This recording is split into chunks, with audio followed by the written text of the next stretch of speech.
నమస్కారం D news కి స్వాగతం ముందుగా హెడ్లైన్స్ రాష్ట్రంలో కోవిడ్ నివారణ చర్యలపై సమీక్ష చేసిన సీఎం జగన్ టీచర్లతో పాటు స్కూల్లో పనిచేసే ఇతర సిబ్బందికి కూడా వ్యాక్సినేషన్లో ప్రాధాన్యత ఇవ్వాలని సూచన బ్రిటిష్ హై కమిషనర్ ఆండ్రూ ఫ్లెమింగ్తో మర్యాదపూర్వకంగా భేటీ అయిన వైసీపీ తూర్పు ఇన్ఛార్జ్ దేవినేని అవినాష్ రాష్ట్రంలో జరుగుతున్న సంక్షేమ పాలన గురించి ఆయనకు వివరించిన అవినాష్ 227వ భారత అంతర్జాతీయ మెగా ట్రేడ్ ఫేర్ ఈ నెల 14 నుండి 17 వరకు నిర్వహించనున్నట్లు తెలిపిన Bengal Vijayawada chamber of commerce ప్రతినిధులు ఈ ఫెయిర్ ని మంత్రి వెల్లంపల్లి శ్రీనివాస్ ప్రారంభిస్తారని వెల్లడి. సీఎం వైఎస్ జగన్ ని హాకీ ప్లేయర్ రజని మర్యాదపూర్వకంగా కలిశారు.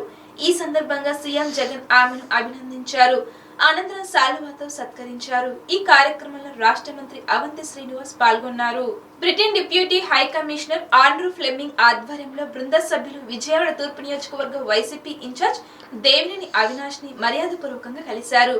ఈ సందర్భంగా తూర్పు నియోజకవర్గంలో చేపడుతున్న అభివృద్ధి పనుల వివరాలను బ్రిటిష్ హై కమిషనర్ కు వివరించడం జరిగింది.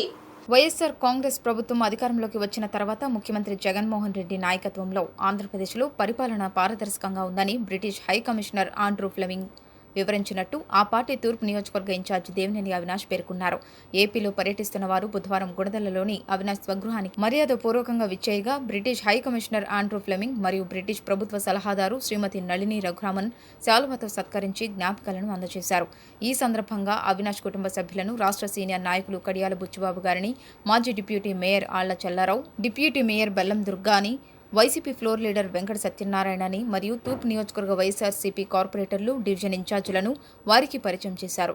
మహిళా సాధికారికతలో ఏపీ మొదటి స్థానంలో ఉందని, ప్రభుత్వం వచ్చిన 2 ఏళ్ల కాలంలోనే నిరుపేదల సంక్షేమం కొరకు ఎన్నో సంక్షేమ పథకాలు అమలు చేసినట్టు, ఇటీవల ప్రభుత్వం ఎంతో ప్రతిష్టాత్మకంగా చేపట్టిన ఇళ్ల పట్టాల పంపిణీ గురించి అవినాష్ వివరించారు. బ్రిటన్ వ్యాపార సంస్థలు తెలుగు రాష్ట్రాలలో పెట్టుబడులు పెట్టేలా కృషి చేస్తున్న వారి సేవలను అవినాష్ అభినందించారు. బ్రిటన్లో ఉన్న రాజకీయ వ్యవస్థ పనితీరు, అభివృద్ధి గురించి మన కార్పొరేటర్లకు వివరించి తమ సలహాలు, సూచనలు అందజేసినందుకు వారు ఆయనకు ధన్యవాదాలు తెలిపారు. ఫ్లెమింగ్ మాట్లాడుతూ రాష్ట్రంలో జగన్ పరిపాలనా వ్యవస్థ బాగుందని, ఆయన విజన్ ఆదర్శవంతంగా ఉందని కొనియాడారు. జగన్ ని కలిసినప్పుడు రాష్ట్ర అభివృద్ధికి ఆయన తీసుకుంటున్న చర్యల గురించి వివరించిన తీరు గురించి కొనియాడారు. యునైటెడ్ కింగ్డమ్ నుండి బ్రిటన్ బయటకు వచ్చేసింది అని, ఇకపై తమ దేశంలో ఎవరైనా చదువుకోవచ్చని, ఉద్యోగాలు చేసుకోవచ్చని, దీని వలన అన్ని దేశాల కంటే భారతదేశానికి ఎక్కువ లాభమని అన్నారు.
శ్రీ దేవినేని అవినాష్ గారి స్వగృహం నందు ఏదైతే British high command and Shri Andrew Fleming garu సాధారణంగా దేవినేని అవినాష్ గారు వారి స్వగృహానికి ఆహ్వానిస్తాం జరిగింది.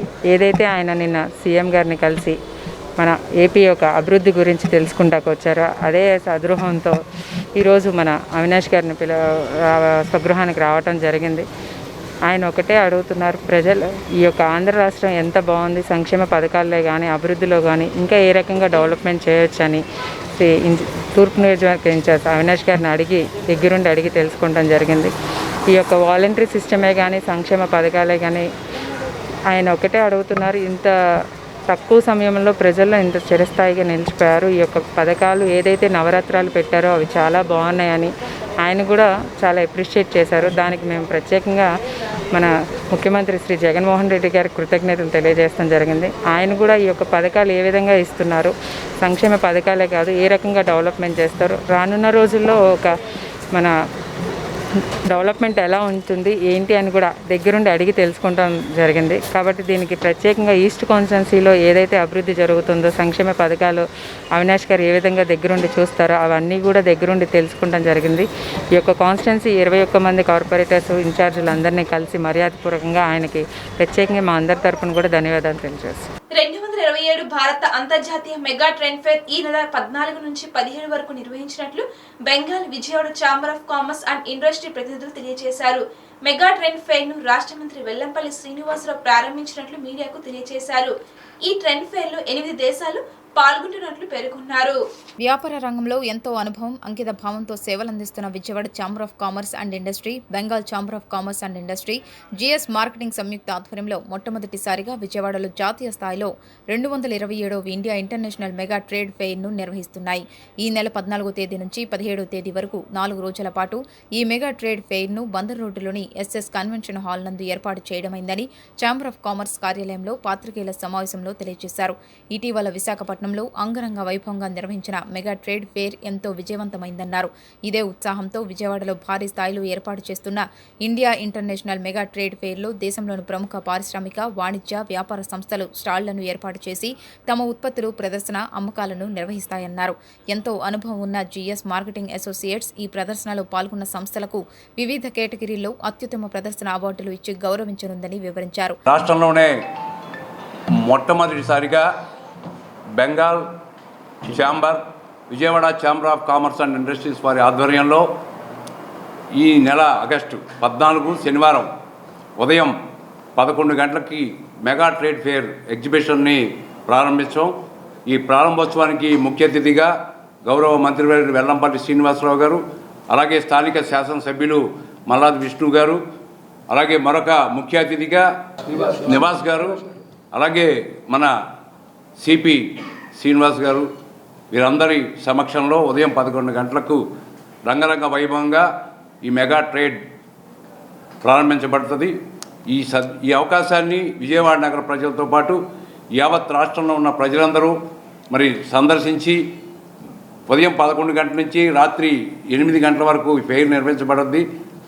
దేశ విదేశాలతో పాటు మన ఆంధ్రప్రదేశ్ వస్తువులే కాకుండా అన్ని రాష్ట్రాల్లో తయారైనటువంటి 200 స్టాల్స్ పైగా ఈ మెగా ట్రేడ్లో ఉంటాయి. కాబట్టి వీటన్ని వీక్షించి అందరూ ఈ సదవకాశాన్ని సద్వినియోగపరచుకుంటారని మరొకసారి ఇదే మా ఆహ్వానాన్ని రావాల్సిందిగా Vijayawada Bandar road SS convention వైయూర్ హాస్పిటల్ రోడ్లో ఉన్నటువంటి కన్వెన్షన్ హాల్లో 14, 15, 16, 17 4 డేస్ ఈ కార్యక్రమం నిర్వహించబడుతుంది.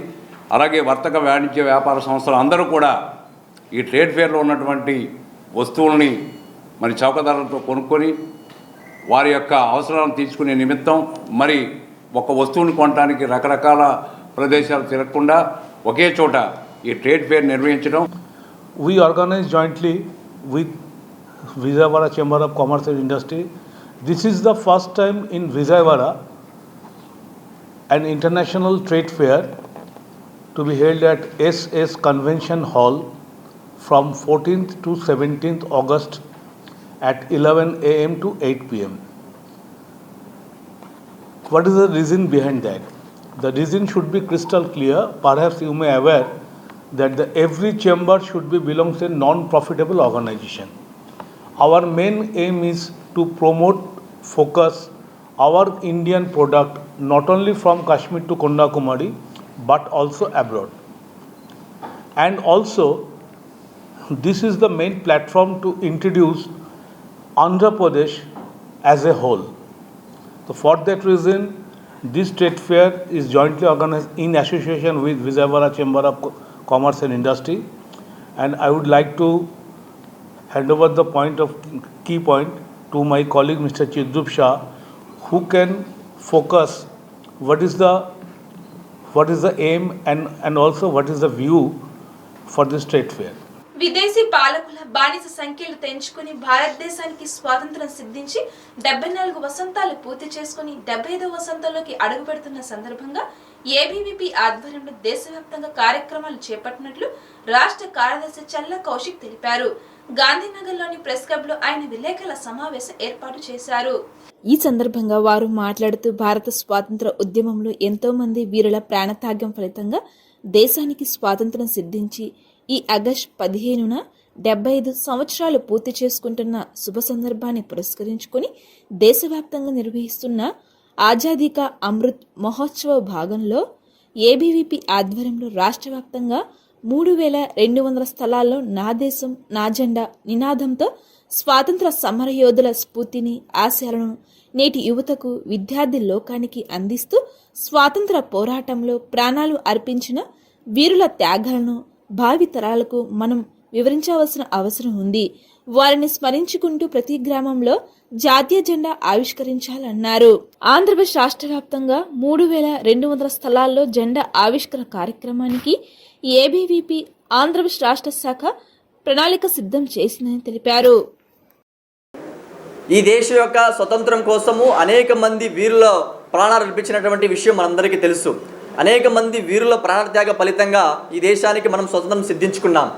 అయితే 1857 నుంచి 1947 వరకు జరిగినటువంటి స్వతంత్రం కోసం జరిగినటువంటి ఉద్యమాలు మనం కానీ గమనించినట్లయితే 1857 మొదటి స్వతంత్ర సంగ్రామం ఏదైతే ఉందో ఝాన్సీ లక్ష్మీబాయి అయితే కావచ్చు, లేకపోతే విదేశీ దోపిడీకి వ్యతిరేకంగా గాంధీజీ ఈ దేశంలో చేసినటువంటి పోరాటాలు అయితే కావచ్చు, సంపూర్ణ స్వరాజ్యం కోసం బాలగంగాధర్ తిలక్ ఈ దేశంలో ఇచ్చినటువంటి నినాదం అయితే కావచ్చు, లేకపోతే ఆజాదీ హిందూ ఫౌజ్ ఢిల్లీ మార్చ్ అయితే కావచ్చు, ఇప్పటికీ ఈ దేశ యొక్క ప్రజల యొక్క కన్నుల్లో మెలుగుతున్నటువంటి సందర్భం గమనిస్తున్నాం. అయితే ఈ దేశానికి స్వతంత్రం వచ్చి 74 వసంతాలు పూర్తి చేసుకొని 75వ వసంతంలో పూర్తి అడుగు పెడుతున్నటువంటి సందర్భంగా ఈ దేశంలో ఏబీవీపీ అనేక రకమైనటువంటి కార్యక్రమాలకి రూపుదిద్దుకునింది. అయితే ఈ దేశంలో 1,25,000 ప్లేసుల్లో ఏబీవీపీ ఈ దేశం యొక్క జాతీయ జెండాను ఎగరేయబోతుంది. అలా మన రాష్ట్రంలో 3,200 ప్లేసుల్లో ఏబీవీపీ జాతీయ జెండాని ఎగరేయబోతుంది. ఆ రకమైనటువంటి కార్యక్రమాలు డిజైన్ చేసుకుని ఏబీవీపీ ముందుకు పోతుంది. అది మేము ఒకటే ఈ దేశంలో ఉన్నటువంటి రాష్ట్రంలో ఉన్నటువంటి యువతకైతే కావచ్చు, విద్యార్థులకైతే కావచ్చు ఒకే పిలుపునిస్తున్నాం. ఏబీవీపీ చేస్తున్నటువంటి ఈ యొక్క స్వతంత్ర దినోత్సవ వేడుకలు ఏవైతే ఉన్నాయో వీటిల్లో వేలాది మందిగా విద్యార్థులు పాల్గొనేసి ఈ స్వతంత్ర దినోత్సవ వేడుకల్ని సక్సెస్ చేయాల్సిందిగా మేము పత్రికా విలేకరుల ద్వారా వాళ్ళకి పిలుపునిస్తున్నాం. రాష్ట్రంలో తొలిసారిగా రజకులకు మాజీ ఎమ్మెల్యే బోండా ఉమా హయాంలో కళ్యాణ మండపాన్ని ఏర్పాటు చేస్తే నేడు వైసీపీ ప్రభుత్వం ఆ మండపాన్ని సచివాలయంగా మార్చి వేసిందని రజక అభ్యుదయ సంఘం అధ్యక్షులు వల్లూరి మధుసూదన్ రావు, వాషర్మెన్ ఫెడరేషన్ మాజీ డైరెక్టర్ సింహాచలం ఆవేదన వ్యక్తం చేశారు. రజకులలో ఏ పేదవాడు పెళ్లి చేసుకోవాలన్నా ఆ మండపం ఎంతోగానో ఉపయోగపడేదని గుర్తు చేశారు. విజయవాడలో నియోజకవర్గానికి 20,000 మంది చొప్పున 3 నియోజకవర్గాలకు 60,000 మంది రజకులు ఉన్నారు. కానీ మీరు ఇస్తుంది ఎంత? 1% కూడా అక్కడ రావట్లేదు. అంటే మిగిలిన వాళ్ళంతా రజకులు కాదా? లేని వాళ్ళకి మీరు ఇవ్వాలి. కానీ లాండ్రీ షాపులు పెద్ద ఉన్న వాళ్ళకి మీరు ఇచ్చి ఉపయోగం ఏముంటుంది? అదే టైలరింగ్ షాపులు ఉన్నారు. టైలరింగ్ షాపులకు వచ్చేసి మీరు ఏమంటున్నారు?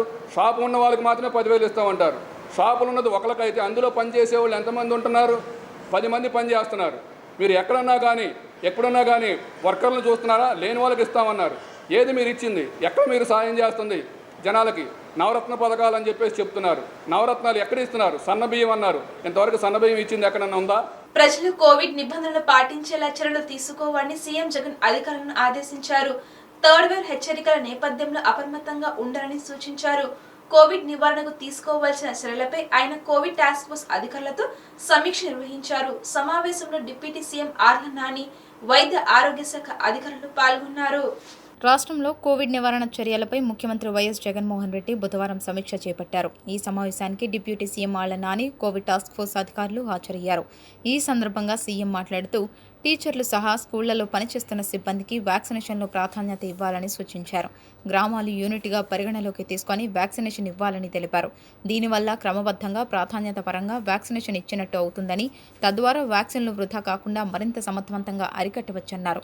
18 నుంచి 44 ఏళ్ల మధ్యనున్న వారికి కూడా వ్యాక్సిన్లు ఇవ్వాలి కాబట్టి దీనిపై కార్యాచరణ రూపొందించాలని సీఎం జగన్ అధికారులను ఆదేశించారు. ఎక్కువ ప్రజా బాహుళ్యంతో సంబంధాలు ఉన్నవారు, ఉద్యోగులు, సిబ్బందికి అధిక ప్రాధాన్యత ఇచ్చే దిశగా ఆలోచనలు చేయాలని ఆయన చెప్పారు.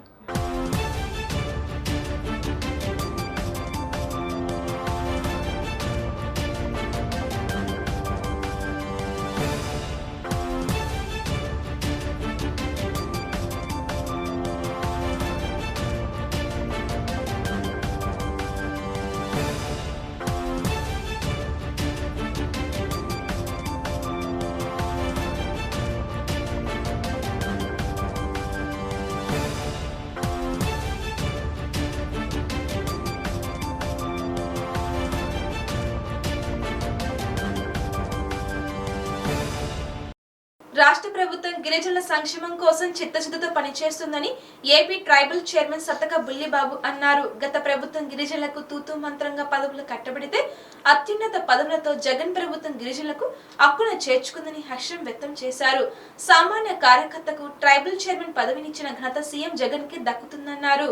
బుధవారం ఉదయం మొగల్రాజ్పురంలోని గిరిజన సంక్షేమ శాఖ కార్యాలయంలో Andhra Pradesh schedule tribal cooperative finance corporation చైర్మన్గా సతక బుల్లిబాబు బాధ్యతలు స్వీకరించారు. ఈ కార్యక్రమానికి రాష్ట్ర గిరిజన సంక్షేమ శాఖ మంత్రి పాముల పుష్ప శ్రీవాణి హాజరై నూతనంగా బాధ్యతలు స్వీకరించిన సతక బుల్లిబాబుకి పుష్పగుచ్చం అందజేశారు.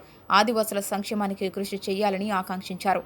అనంతరం సతక బుల్లిబాబు మాట్లాడుతూ వైఎస్ఆర్ కాంగ్రెస్ పార్టీలో అతి సామాన్య కార్యకర్త అయిన తనకు ట్రైబల్ చైర్మన్ పదవిని అప్పగించడం సీఎం జగన్మోహన్ రెడ్డికే చెల్లుబాటు అయిందన్నారు. వైఎస్ఆర్ కాంగ్రెస్ పార్టీకి వెన్నుదన్నుగా నిలుస్తానని స్పష్టం చేశారు. గిరిజనులు సంక్షేమానికి చిత్తశుద్ధితో కృషి చేస్తానని ఆయన పేర్కొన్నారు.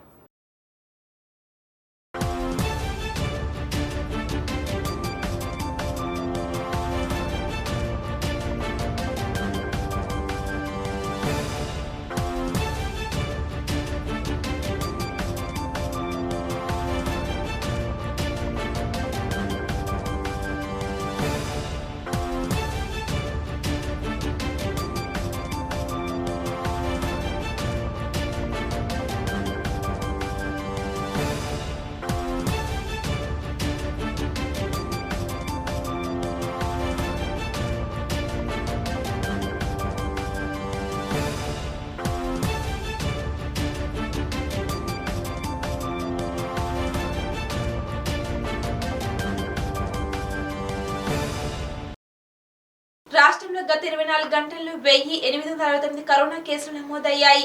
కరోనా నుంచి 2316 మంది కోలుకోగా 14 మంది మరణించారు. రాష్ట్రంలో 18,417 యాక్టివ్ కేసులు ఉండగా కరోనాతో మరణించిన వారి సంఖ్య 13,582కి చేరాయి. వార్తలు ముగించే ముందు హెడ్లైన్స్ మరోసారి. రాష్ట్రంలో కోవిడ్ నివారణ చర్యలపై సమీక్ష చేసిన సీఎం జగన్. టీచర్లతో పాటు స్కూల్లో పనిచేసే ఇతర సిబ్బందికి కూడా వ్యాక్సినేషన్లో ప్రాధాన్యత ఇవ్వాలని సూచన. బ్రిటిష్ హై కమిషనర్ ఆండ్రూ ఫ్లెమింగ్తో మర్యాదపూర్వకంగా భేటీ అయిన వైసీపీ తూర్పు ఇన్ఛార్జ్ దేవినేని అవినాష్.